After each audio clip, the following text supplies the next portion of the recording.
For me?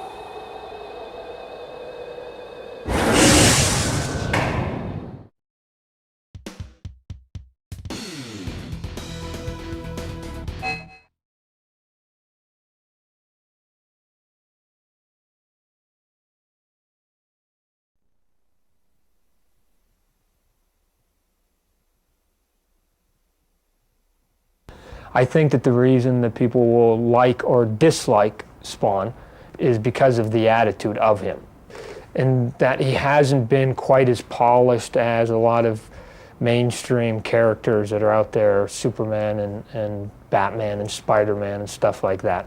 But because he still has those little kind of cuts on him and those things that can kind of hook you, I think that's the reason for his success. I think it's that mentality of, and it's not intentional, but why people like stuff like Rambo First Blood, that my guy isn't, he doesn't push first, but when you do push him, he pushes back with meaning. And so I think Spawn is in that pocket that's, I don't want to say adolescence. Adolescence is being too much of a stereotype, but adolescence in terms of right here. You know, I mean, I'm 35 and I think I'm still a kid.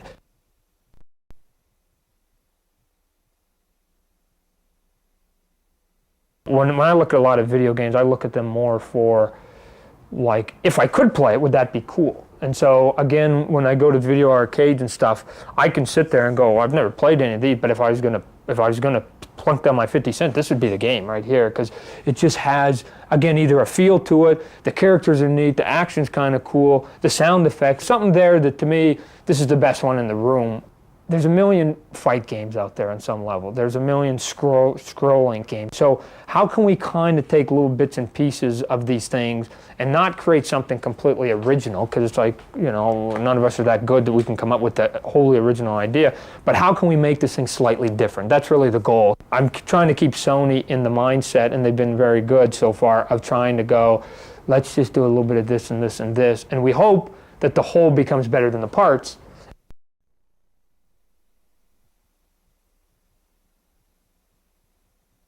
What I do see myself doing, and I think people aren't paying attention, is that, especially people within the comic book world, is that when I'm not drawing the pages, and I'm going, how come you're not penciling the book anymore? And it is because I'm creating toys, I'm creating a show, I'm creating a movie, I'm helping to create video games. So I'm not stopping the creative process. Right. I'm just moving it someplace else. So I still always see myself creating. Right. It just might, some of it is in a public arena, and some of it is in a private arena. I still see myself doing a lot of what I'm doing right now, not losing the passion. Right. It just might not be as in your face.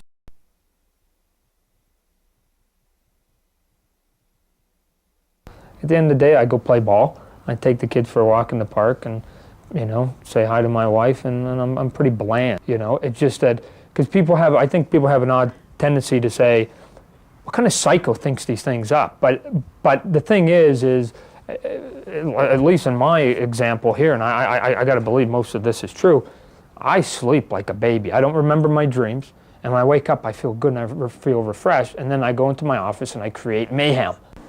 Oh, I'm telling you, bud, it's the only thing I haven't conquered in life is baseball. So I'm telling you, that phone rings right now and it's Marge Schott and she wants me to patrol center field for the Reds. I'm out of here. I dump all this.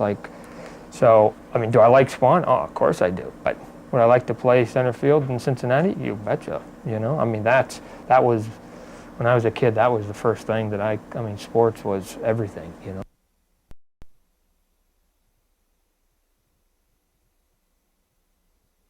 To get the gospel spread, you have to do these things.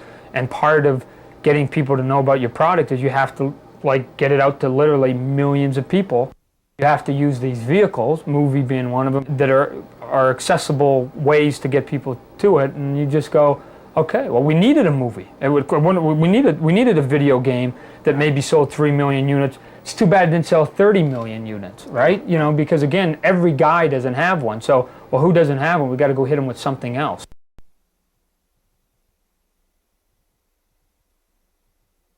I don't really know, you know, again, what can you do with most superpowers? People have asked me, like, if you could have one superpower, what would it be? Well, that's an easy one, world peace, you know.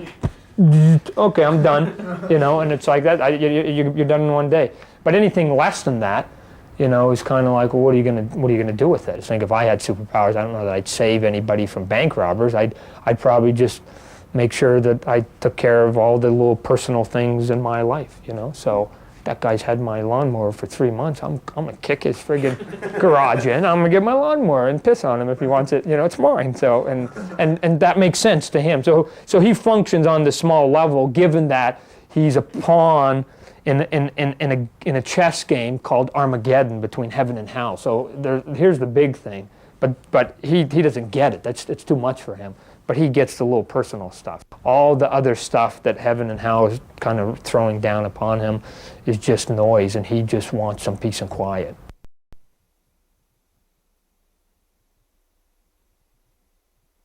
Again, the original goal was to have Spawn become a household name, but the real answer is to have Spawn become a half a household name. And it's the guy upstairs that's got the music blaring that gets it, that's like going, and so that's the half of the house we got to hit. It seems like everything is kind of being shot down to this kind of 5 to 9-year-old mentality. And to me, I don't really want Spawn swimming in that pool. I just think that once kids hit adolescence, all they really give them is really maybe some music and video games. And that seems like to be the only thing we really target at them. And so why can't there be something out there? Why can't there be the equivalent of an MTV character out there, which is what my guy is, that mom and dad doesn't get it.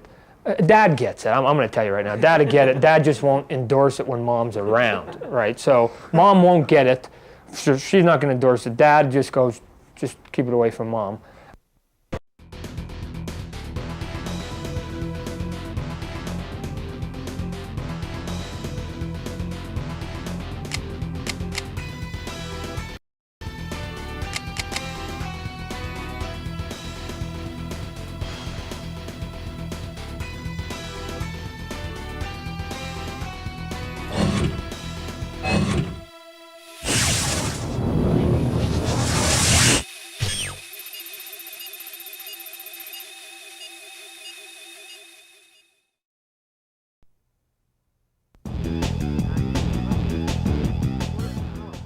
Hi, I'm Jason Rubin from Naughty Dog. We're here today to give you a behind-the-scenes look into the making of Crash Bandicoot 2: Cortex Strikes Back. Crash Bandicoot 2 has very refined gameplay. We took the response we got from players of Crash 1 and the knowledge we gained in creating the first product and sharpened the focus of gameplay in the sequel. Well. If it isn't Crash Bandicoot, welcome. Instead of a linear map, Crash 2's levels are accessed through a workroom, allowing players to choose which levels he or she would like to attempt next. The levels are larger, with more branching, and they allow greater freedom of movement and camera control. There are far more secret areas, with over 1/3 of the game off the main path.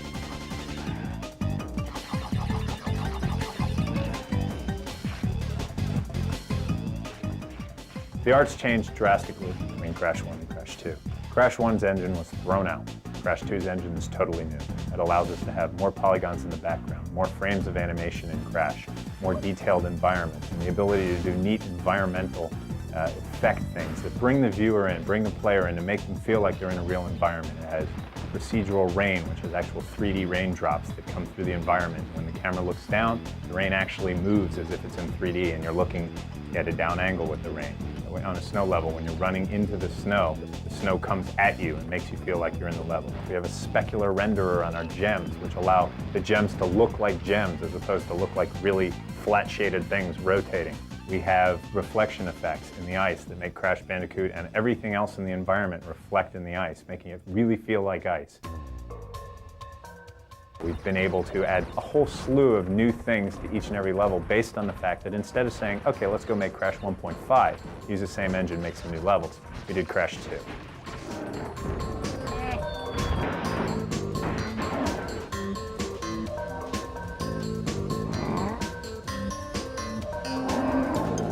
The character animations improved greatly. We have 15 times as much storage for animation in the game and over 20 times as much animation total in the game, allowing almost every death to have its own unique animation that goes along with it.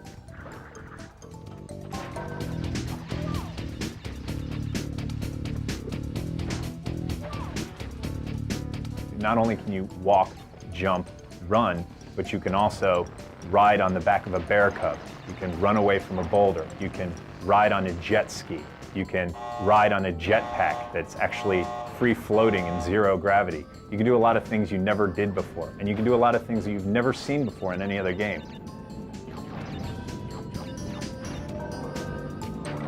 For example, there are levels where Crash can jump up in the air, spin around, and dive underground, creating a little mound, and he can then move around as this mound, getting by everything that's on the surface, but still attacking them by sticking his arm up and spinning them away.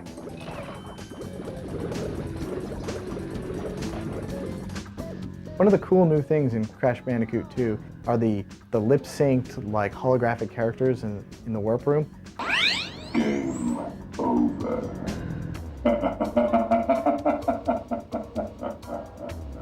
These are particularly cool because they're a combination of tons of people on the team's individual efforts. You got like animators who had to do the facial expressions, the lip syncing with the dialogue, the textures. You had programmers doing like the holographic effect, the lens flare, audio, video spooling, and lip syncing. And it all comes together and brings an artificial character to life in a way that I don't think we've seen before in video games. Another thing I'm really proud of is the way in which we utilize the resource of the CD to bring to the player levels that are probably about 10 times as large as the memory of the PlayStation. We do this by kind of laying the whole level out on disk and bringing it in piece by piece in a transparent manner. This is a really complicated, tricky technology, somewhere between spooling and virtual memory, and it enables us to use the CD to bring more detail, more game objects, just more stuff into the game. Another thing we're proud of is the sheer number of polygons we muscle through the Crash engine. Just a real lot of detail on the screen, and I think that we can pretty much say that no other next generation game has as much background detail as Crash does.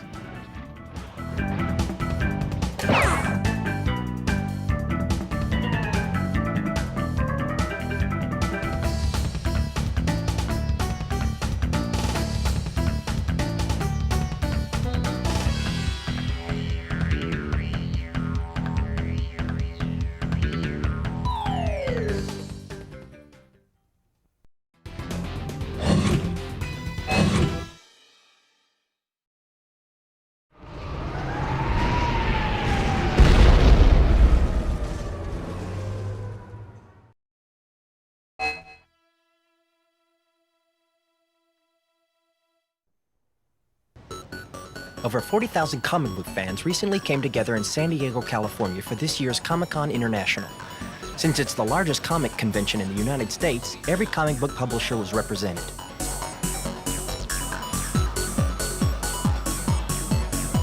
Because many of the comic characters also star in the hottest video games, the PlayStation folks were on hand to give conventioneers a taste of the upcoming titles. The PlayStation Underground brought the cameras along to show you what goes on inside a comic convention of this magnitude. As you can see, comics were not the only focus of this show. Many of the booths were lined with toys, games, collectibles, and every other comic-related item you can think of. These are just a couple of the comic characters you'll see in upcoming video games. And this is just some of the cool stuff that can be found at every booth.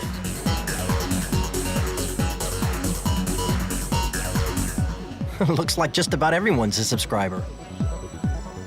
Ever wonder what some of those props from the movies look like up close? Check these out.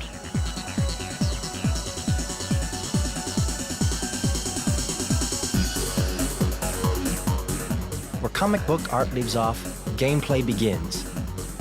Can a comic book such as Spawn be successfully translated into an interactive video game?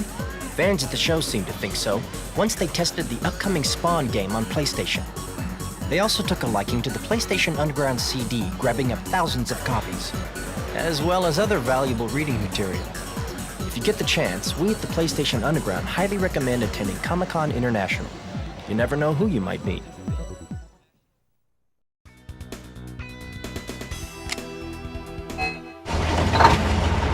It has 22 wheels, weighs almost 40 tons, and cost over $1 million to build and operate for a year. Inside, 55 people at a time can preview unreleased PlayStation games in air-conditioned comfort. It's the PlayStation Truck. Soon, it could be coming to a town near you. Right now, it's logging 5,000 miles a month, appearing at sporting events, concerts, fairs, and festivals in a year-long tour.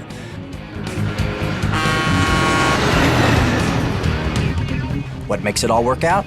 Special technology and a unique team of 3 people. I've been driving the bigger trucks probably 30 years. Well, it's the smoothest ride I've ever had because of the additional axle on the trailer. I got lucky and got 2 good guys to work with. We got a good thing going, the 3 of us here. I'm 25 years old. I like what I do, and I wouldn't trade it for any other job right now. I'm 26 years old, going on 14. I'm a tour manager, and we basically run the truck. Setup at the start was taking about, I'd say, 6 to 7 hours with approximately about 5 people. Now that we've been on the tour for about 4 months, and we've probably got it down to about 2.5 hours on setup and breakdown.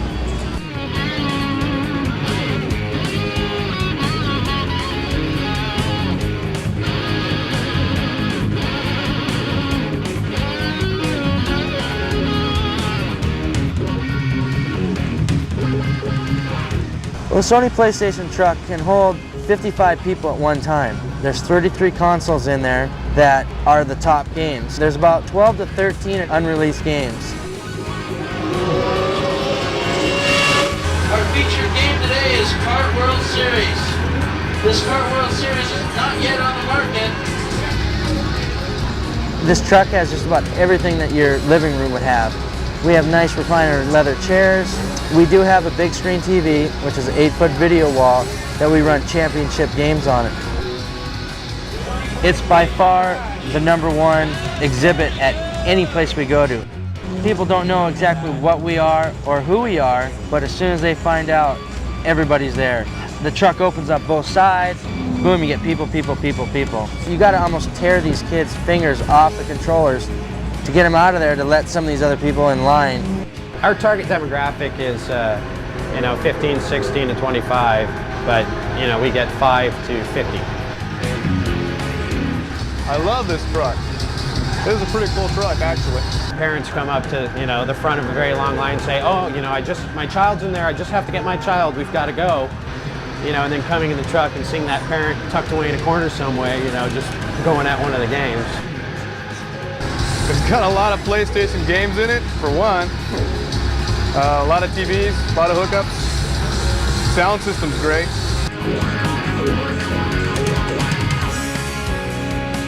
The PlayStation Truck.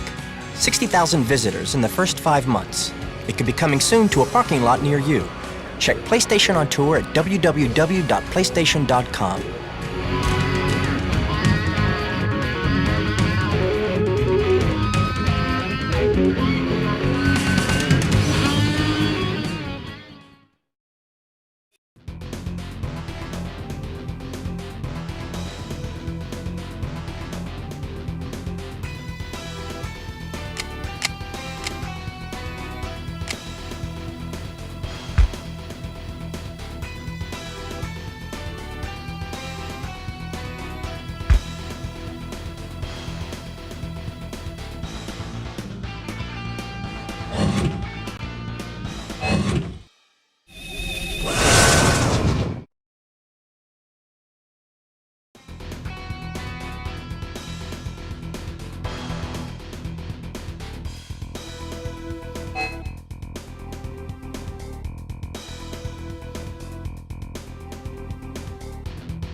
Actually, I was out of a job and I called a temporary agency. They asked on the phone if I'd like to play video games. I was like, yeah. They did a phone interview and I came in for a training for a week and passed the training and started in consumer service. How I see people breaking into the industry is like through consumer service or the test department. And what consumer service does is answer technical questions on the PlayStation, warranty and stuff like that. Whenever you have a problem with a PlayStation, you call up our 800 number and we'll help you out with it. Hello, this is Matthew. I actually started as a tester, and so I knew people who worked here at Sony, and I heard that there was openings here in consumer service. I'm a senior tip writer. Basically what I do is I write tips, hints, strategies, whatever for Sony published games. I started out working some customer service, and from there I went into their test department after about a year. I would like to get into game design or going into 3D animation. What I'd like to do in the industry probably over time is do like produce or games, which like starting as like associate producer, assistant producer. Game design would be really good. But personally, I wouldn't mind getting into the development side. I joined Sony about 3-4 years ago with Dave Jaffe. And our first project we worked on together was Mickey Mania, that was on Traveler's Tales. Since then, Dave and I originally started Twisted Metal 1 together. He went on to complete it. I peeled off and worked on Warhawk. My most recent project is Jetmoto, and I've been exec producing over Jetmoto 2 with Brian Wicklum. I'm somewhat prejudiced against producers who have never been through test, and there's not a lot of them. The testers are in a sense a test bed for the guys who've had the game for 2 months, 3 months. And those are the guys, I think, that really are the test of your audience. But for the real gamers, which the industry is getting bigger and bigger and there are more and more real gamers out there, they want their games to give them an experience, something that lasts. I don't think a sane person would do this. A tester's responsibility is to basically test the functionality of a game. For example, a product like Crash Bandicoot, their responsibility is to die at every location, test all the TNT crates for dying, test all collision, all the walls, barriers, get to the end of the level, collect all the little goodies, secrets, hints, stuff like that. So basically, they need to check everything. I mean, it's not just play it. Play it is something other than testing. Because you see so much product, because you live with it, eat it, breathe it, you become exposed to so many different products that you get more experience in a particular genre, in a particular mechanic, than people get in a lifetime of game playing. If you have your most hated video game, I would say play it for a month straight. If you can do that and continue to play it regardless, I'd say then, yeah, you can be a first-party tester. Who wouldn't want a job playing video games? Greatest job in the world. Very difficult and challenging. Stressful, rewarding, and I love it. It's the greatest job in the world. More stressful. Awesome. Tell me to buy a brand new car. I can't believe they pay me for this. I'm addicted to video games. My job rocks! That's chicks. The job's absolutely wonderful. I love this job. Oh, I love it. It's fun. I love my job. It's the least stressful job I've ever had. It's excellent. Lots of overtime, but lots of fun. It's the bomb. Can't beat it. This is the best job I've ever had. The working here got me this game. I think the most that I like about my job is that I get to see games before my friends. I like it a lot. A lot. Most all the jobs start off temporary. Just call a temporary agency. Well, if you want a job from me right now, I'd say just send me a resume.